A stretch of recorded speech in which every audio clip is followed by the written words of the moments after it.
सभी 7th standard के विद्यार्थियों का हम फिर से मैथ्स के इस पीरियड में स्वागत करते हैं। नया पार्ट नंबर 4 हम प्रारंभ करने जा रहे हैं। पार्ट नंबर 3 जो है वो आपने पूरा किया होगा। जहाँ तक मैंने पढ़ा है वहाँ तक के सवाल आपको पूरे करने हैं। कुछ सवाल जो है वो एजुकेशन डिपार्टमेंट के हिसाब से छोड़ दिए गए हैं, उन्हें छोड़ देना है। तो लसावी मसावी पूरा होने के बाद हम कौन व कौन की जोड़ियों के बारे में सीख रहे हैं। कौन ये हम पिछली क्लास में भी सीख चुके हैं, कक्षा 6 में। यहाँ पर एक आकृति दिखाई दे रही है और इसी को हम कहते हैं आकृति, वो कहते हैं कोण ABC। कोण ABC। अब इसमें दो बातें की समावेश होता है। इस कोण का BA ये पहली भुजा है और BC ये दूसरी भुजा है। और ये दो भुजाएं जो है जिस स्थान पर मिल रही है, जिस बिंदु पर मिल रही है, उसे शीर्ष कहते हैं। इसका नाम है शीर्ष B। और ये दोनों भी किरणें हैं, ये किरण है क्योंकि उसके एक ही तरफ तीर का निशान है। तो इस प्रकार से कोण जो है वो दो किरणों का संयोग है और जो जहाँ पर मिलता है उस बिंदु को शीर्ष कहते हैं। और ये अन्य दो किरणें जो उसकी बाजू या भुजाएं कहलाती है। प्रश्न पूछा गया कि इस आकृति का नाम बताइए, तो ये आपने अपनी कॉपी में मैंने फ़ोटो भेजे, उसमें हिसाब से भी आप लिख सकते हैं। इस कोण का नाम है ABC। इसके शीर्ष बिंदु का नाम बताइए, तो मैंने बताया कि कोना अर्थात बिंदु B। फिर उसके बाद इनकी भुजाओं का नाम लिखिए, तो इसके दोनों में लिखेंगे भुजा AB तथा भुजा BC। और इसमें आने वाले बिंदुओं के नाम, भुजाओं पर दर्शाए गए बिंदुओं के नाम लिखिए। तो बिंदुओं के नाम है बिंदु A, बिंदु B, बिंदु C। तो ये हम पिछली क्लास में सीख चुके हैं। अब यहाँ पर आज हम सीखने जा रहे हैं कि इसमें जो कोण का अंतभाग और कोण का बाह्य भाग और भुजा, तीन बातें हम सीखने जा रहे हैं। कोण का अंतभाग, कोण का बाह्य भाग तथा कोण की भुजाएं। तो ये आकृति अगर आप देखेंगे तो आप इस आकृति में आपको दिखाई देगा कि यहाँ पे बहुत सारे बिंदु है, बहुत सारे बिंदु दिखाई दे रहे हैं और एक में कोण बना है। बता सकते हो इसका नाम क्या है? जी हाँ, कोण PQR। कोण P, कोण Q, कोण R। अब इसके ऊपर की तरफ जो भाग है वो उसका अंतभाग कहलाता है। अंतभाग मतलब अंदर का भाग। और ये जो बाहर दिखाई दे रहा है ये उसका बाह्य भाग कहलाता है। ये भुजाओं के बीच का जो समाविष्टि वाला भाग है इसको अंतभाग कहते हैं। इधर बाहर जो है वो बाह्य भाग और ये जो है वो भुजाएं कहलाती है। तो आप आसानी से उत्तर दे सकते हैं कि अंतभाग में कौन कौन से बिंदु है। तो अंतभाग में बिंदु M, बिंदु T, बिंदु O, बिंदु N। बाह्य भाग में कौन कौन से बिंदु है? तो बिंदु G, बिंदु D, बिंदु S, बिंदु E। भुजाओं पे कौन कौन से बिंदु है? बिंदु Q, बिंदु P और बिंदु R। ये भुजाओं पे स्थित है। अब आसन्न कोण। आसन्न कोण का मतलब ये होता है कि कोई भी दो कोण आपस में अगर जुड़े हैं, जैसे ये दो कोण आपस में जुड़े हैं, तो ऐसे जुड़े हुए कोणों को हम आसन्न कोण कहते हैं। लेकिन उसके लिए एक शर्त है कि उसमें ये होना चाहिए कि आसन्न कोण के अंतभाग अलग अलग होने चाहिए। मतलब देखिए, ये ऊपर का एक कोण है और एक नीचे का कोण। इसका अंतभाग ऊपर है, इसका अंतभाग नीचे। तो इसके अगर अंदर के भाग, जिसको अपन अंतभाग कहते हैं, अलग अलग हो तो ही ये आसन्न कोण होंगे। जैसे ये कोण और ये कोण आसन्न कोण नहीं हो सकते। अर्थात BMQ और BMD ये आसन्न कोण नहीं हो सकते। कौन कौन से फिर आसन होंगे? BMQ और कौन QMD। तो परिभाषा आसन्न कोण या संलग्न कोण भी कहते हैं इसे, इस प्रकार से होगी। यहाँ पर ये परिभाषा दी है जो आपको लिखनी है, मैंने आपके उसमें भेजी कि दो कोणों के शीर्ष बिंदु सामान्य है। देखिए, ये ऊपर वाला कोण ABC और नीचे वाला कोण CBD, इसका सामान्य बिंदु क्या है? B है। साथ में इसके अंतभाग, ये वाला ऊपर अलग है, नीचे वाले का अलग है, अंतभाग भिन्न भिन्न हो तो ऐसे कोणों को संलग्न कोण या आसन्न कोण कहते हैं। अब प्रश्न संग्रह 15 की तरफ हम आएंगे।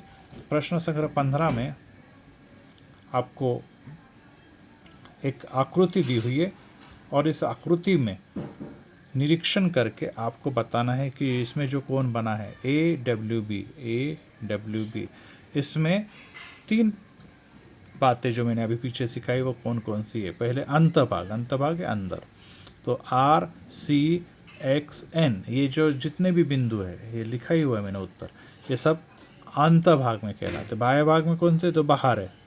बाह्य भाग बिंदुओं के नाम लिखो तो कौन कौन से बिंदु बाहर है, बिंदु T, बिंदु U, बिंदु Q, बिंदु U, बिंदु Y, ये सब बाह्य भाग में। तो फिर भुजाओं पे कौन कौन से हैं, एक ये है जिसका नाम है बिंदु A, ये है बिंदु W, ये है बिंदु G, ये है बिंदु B, ये भुजा के ऊपर स्थित है। इस प्रकार से हमने ये बातों को सीखा। अब है अगला प्रकार है संलग्न कोण या आसन्न कोण। अब इसमें ये दो आकृतियाँ दी है, पहली आकृति दूसरी आकृति, और इसमें से आपको बताना है कि कौन कौन सी जोड़ियाँ संलग्न कोण की है। अभी मैंने बताया संलग्न कोण की परिभाषा क्या है कि इनके शीर्ष बिंदु तो सामान्य होगा, जैसे बिंदु ए ने जित 1 2 3 ये 3 कोण है, तीनों के भी शीर्ष बिंदु है नीचे, परंतु अंतभाग अलग अलग होने चाहिए। जैसे अगर ये कोण लेते हम, जैसे अगर हम कहेंगे कि अगर कोण नंबर 1 लेते हैं, ये कोण नंबर 2 है, ये कोण नंबर 3 है, अगर हम 1 और 2 को लेते हैं तो ये है, एक का नाम क्या लेंगे ANB BNC। दूसरी जोड़ी कौन सी हो सकती है, ये और ये BNC 2 नंबर वाली और 3 नंबर वाली ANC, ये हो गई। तीसरी जोड़ी कौन सी हो सकती है, 1 और 3 वाली ANB और ANC, ऐसी हो सकती है। तो पहला दूसरा लेंगे, दूसरा तीसरा कोण लेंगे और पहला तीसरा कोण लेंगे, तो इन कोणों को क्या कहेंगे हम, संलग्न कोण। इसमें ये और ये कोण संलग्न कोण नहीं हो सकते। क्यों नहीं हो सकते, इसके अंतभाग अलग अलग है लेकिन इसका शीर्ष अलग अलग है। वैसे ये और ये कोण भी नहीं हो सकते, क्यों, क्योंकि इसका शीर्ष Q है, इसका शीर्ष T है, इसलिए संलग्न कोण नहीं हो सकता। सिर्फ एक ही कोण हो सकता है, ये वाले, ये जोड़ी हो सकती है दाएं बाएं वाली। क्या नाम आएगा, कोण PQT, इसमें भी बिंदु Q आता है, QPQR, इसमें भी बिंदु Q आता है और इसके अंतभाग अलग अलग है। तो इस प्रकार से हम लोग बताएंगे कि यह होता है। अब इसके अंदर 4 कोणों की जोड़ियां दी है। इस आकृति का अध्ययन करके हमें ये बताना है कि इसमें से कौन से कोण संलग्न कोण नहीं है और कारण भी बताना है। पहला PMQ, PMQ ये इधर है, और RMQ दोनों में M आ रहा है। देखिए इसमें भी M आ रहा है, इसमें भी M आ रहा है, तो इसका मतलब क्या होगा, शीर्ष बिंदु तो सामान्य है और इसके अंतभाग इधर नीचे एक का ऊपर है, तो अंतभाग अलग अलग है, तो इसलिए ये होगा। लिखना पड़ेगा आपको, लिखित में लिखना पड़ेगा कि ये संलग्न कोण है।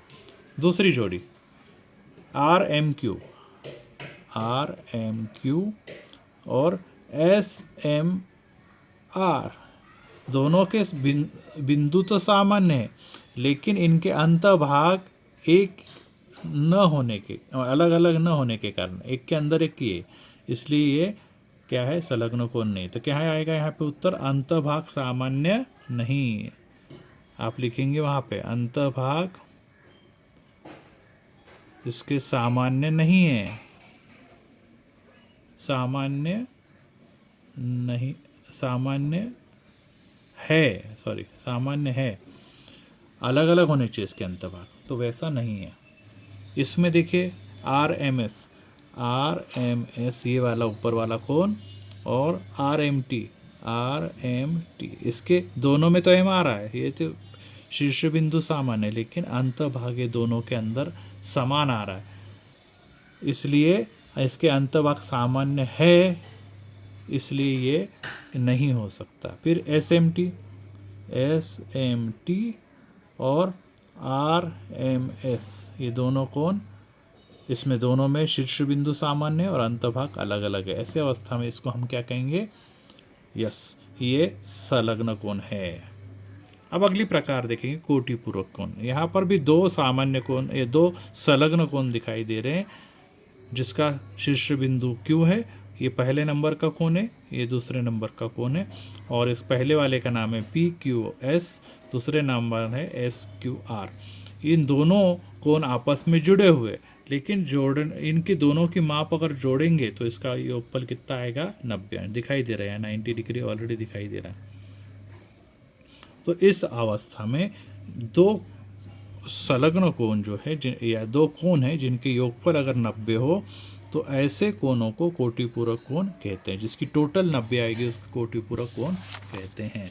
अब यहाँ पे प्रश्न संग्रह 16 में आपको क्या दिए हुए, प्रश्न संग्रह 16 के अंदर कुछ मापें दी हुई है।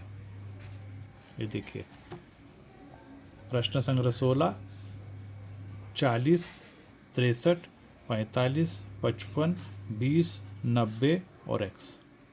तो आपको क्या करना है, सबको 90 में से घटाना और जो उत्तर आएगा उसी को हम कहेंगे कि उस कोण का ये कोटिपूरक कोण है, उस कोण का ये कोटिपूरक कोण है। जैसे 90 में से मैंने 20 को घटाया तो कितना उत्तर आया, 70। तो ये 20 वाले का 70 क्या है, कोटिपूरक कोण है, क्योंकि 70 और 20 जोड़े तो कितना आता है, 90। वैसे ही 45 में का कोटिपूरक कोण करने के लिए 90 में से 45 को घटाए तो उत्तर कितना आएगा, 45। तो फिर 45 इस 45 वाले कोण का है कोटिपूरक कोण है। वैसे ही 40 को घटाओ 90 में से, 63 को घटाओ 90 में से, 55 को घटाओ 90 में से, 20 को घटाओ 90 में से, जैसे मैंने घटाया ये 70 आया, 90 में से 90 घटाए तो कितना आएगा, 0। और आखिरी वाले में यहाँ पर ऐसे लिखेंगे 90 घटा x बराबर 90 माइनस x अंश, ऐसा लिखेंगे कोष्टक, क्योंकि ये घट नहीं सकता, एक संख्या है और दूसरा चरांक है। तो 90 में से x को घटाया तो 90 घटा x ही रहेगा। तो इस प्रकार से ये पहला वाला क्वेश्चन आप लोगों ने अपनी कॉपी में करना है। तो इस प्रकार से दो प्रश्न संग्रह और कुछ परिभाषाएं जो मैंने उसके फ़ोटो भी आपको भेजे हुए वो आप अपनी कॉपी में लिखेंगे। फिर से दोबारा दोहरा रहा हूँ, पाठ का नाम है पाठ नंबर 4, कोण और कोणों की जोड़ियाँ। इसमें अंतःकोण बाह्यकोण बताया, ये आप लिखेंगे। फिर उसके बाद अंतःकोण बाह्यकोण की परिभाषा लिखेंगे, ये आकृति बनाएंगे। फिर यहाँ पर ये दोनों बातें करने के बाद ये वाली आकृति बना के संलग्न कोण की परिभाषा, मतलब यहाँ पे ये पहली परिभाषा हो गई, ये दूसरी परिभाषा हो गई, ये दो परिभाषाएं संलग्न कोण की आकृति बना के ये वाली परिभाषा लिखेंगे यहाँ से लेके यहाँ तक की। और फिर प्रश्न संग्रह पे आ जाएंगे 15 पे, यहाँ से ये परिभाषा संलग्न कोण की ये आकृति बनाएंगे और ये परिभाषा यहाँ से लेके यहाँ तक उतारेंगे। फिर उसके बाद प्रश्न संग्रह 15 का ऐसा टेबल और ये आकृति बनाएंगे और ये उत्तर को जैसे ही लिखेंगे, फिर ये आकृति बना के उसके बाजू में ये लिखेंगे, फिर उसके नीचे दूसरे नंबर की आकृति बनाएंगे, उसके बाजू में ऐसे लिखेंगे। फिर तीसरा प्रश्न की आकृति और एक के नीचे एक तीनों को हल करेंगे। पहला वाला संलग्न कोण है, दूसरा वाला संलग्न कोण नहीं है, क्यों नहीं है, अंतःभाग सामान्य नहीं है। तीसरे वाले के आगे लिखेंगे संलग्न कोण नहीं है क्योंकि इसके अंतःभाग सामान्य नहीं है। और चौथे में लिखेंगे कि ये संलग्न कोण है इस आकृति के साथ। फिर लिखेंगे कोटिपूरक कोण की परिभाषा, ये आकृति बनाएंगे और यहाँ से लेके यहाँ तक जो आपको डार्क लेटर में दिख रहा है, ये देखिए तीसरी परिभाषा ये आपके आज की हो गई, कोटिपूरक कोण।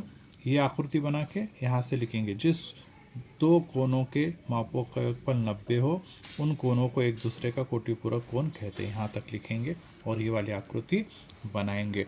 और फिर आप प्रश्न संग्रह 16 एक के नीचे एक इन सवालों को करेंगे। प्रश्न संग्रह 16 को 90 में से हर आपको घटाना सबको आता है, 90 में से पहला, 90 में से दूसरा, और जो उत्तर आएगा वही उसका कोटिपूरक घटाएंगे। यहाँ पे मैंने नियम लिखा है 90 में से घटाओ।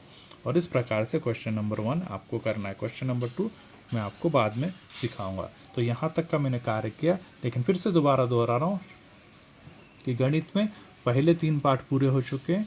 आपकी कॉपी पूरी करके चेक करवानी है। कुछ विद्यार्थी बहुत अच्छी तरह से कर रहे हैं लेकिन उनकी संख्या कम है। बाकी के विद्यार्थी या तो ध्यान ही नहीं दे रहे, या तो वीडियो नहीं देख रहे, और न ही कॉपी पूरी कर रहे, न ही आपको फाइल पे जो सवाल मैं भेजता हूँ वो कर रहे हैं। तो सब करें, पढ़े, अच्छे से समझदार विद्यार्थी बने और कठिन समय में आप अच्छी पढ़ाई करके अच्छा अपना भविष्य माता पिता को दर्शाए। Thank you, God bless you.